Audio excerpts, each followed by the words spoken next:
Section 498A of the BNS says that whoever, being the husband or the relative of the husband of a woman, subjects such a woman to cruelty shall be punished with imprisonment for a term which may extend to 3 years and shall also be liable to fine. Now, the Supreme Court has now ruled that this marriage law is being misused and that women are using this to implicate their husbands and in-laws and family members. They've also asked the union government to take into consideration the pragmatic realities and consider making necessary changes. Now, why is there a need for a relook at this law? Joining me to discuss this are Piyush Singh, advocate in the Supreme Court, and my colleague Ashok Bagaria.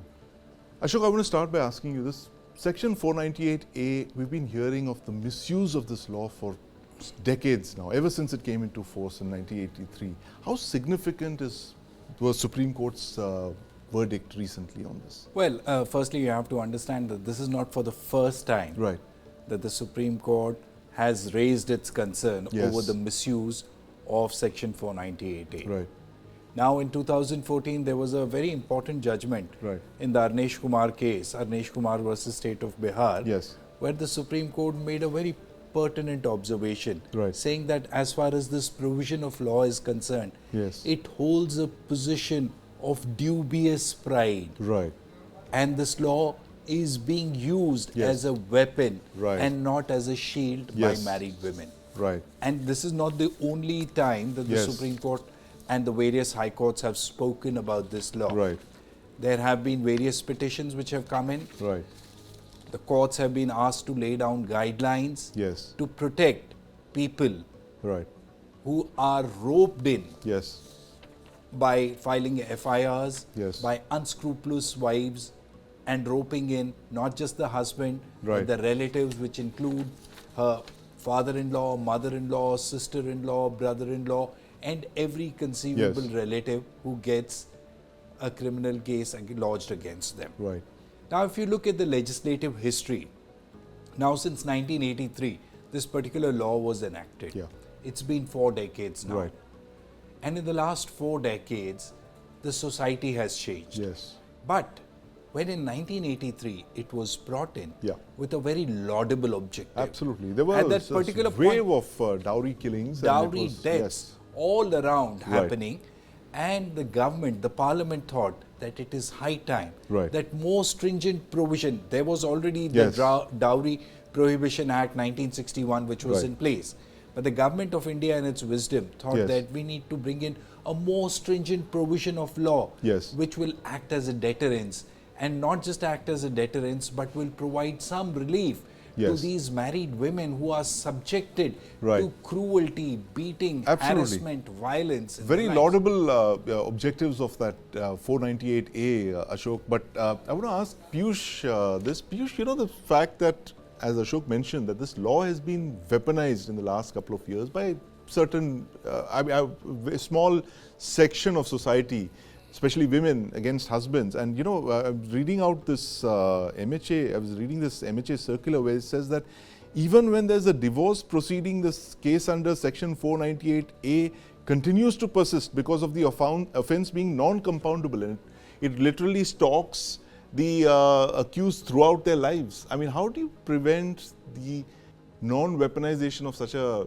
law that's been brought in with very laudable objectives, especially in a society like India that's going through a horrific time in the 80s?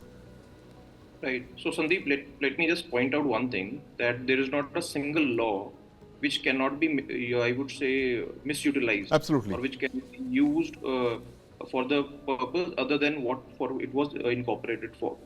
So, for 498A, yes, there have been not one but several instances for which the Supreme Court, not once in Arnesh Kumar in 2014, but also very clearly in 2010 in Preeti Gupta's judgment, the Supreme Court had directed the Parliament to amend the law and to look into it, that how safeguards can be there for the husband and the relatives which are there. But we have to be very clear about the intent and how in last 20 years specifically, the law has changed for the benefit, I would say, of good. So initially what used to happen, Sandeep, this was a non-bailable offense, and you pointed out it was a non-compoundable. Yes. Yes, and the husband, once the FIR was arrested, used to be taken into custody. Not only the husband, whoever was named in the FIR, if he was the relative, he was the brother-in-law, father-in-law, mother-in-law, all of them were roped into the FIR. They were taken into custody by the police. They were harassed on a mere allegation of a wife.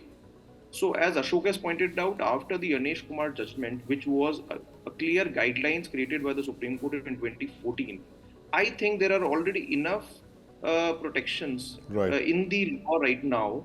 Because now what happens whenever a complaint under 498A is made, it is not converted into an FIR. So let me tell you the practical side, how the law has changed. So any complaint made by a wife against the husband or the family under 498A is not automatically registered as an FIR, but it is sent to a mediation cell, which is a CAW cell, Crime Against Women cell. And only once that mediation fails, then an FIR is registered. Even once an FIR is registered, in most of the cases, an arrest doesn't happen, and charge sheet is filed by the police without making an arrest, number one. Number two, in case a section 41 notice is sent to the accused, which is the husband or the family of the husband, most of the time the courts are granting them anticipatory bail and a protection is being granted. So that is number two. So the observations of the Supreme Court in the recent judgment which came on 3rd of May 2024 regarding requesting the Parliament to look into section 85 and 86 of BNS, Bharatiya Nyaya Sanhita, how it is reproduced and to be relooked into. I think the intent of the law, if it is kept intact, and if the Parliament can create guidelines or send, I would say, issue notifications to every state government, respective state government, because police comes under the state government's list. Absolutely, yes. Law and order. So if that can be done and protection can be created in the procedural part, I think to a very large extent the issue can be resolved and it can be taken care of. Yeah, Ashok, your take on this? Guidelines, Indian Parliament will make it, a little more abuse-proof? Well, the courts have done their bit. They have tried to blunt the sharpness of this provision of law. As rightly pointed out, that, now initially when a FIR against a husband was lodged under 498A, they would be immediately taken into custody and thrown behind bars.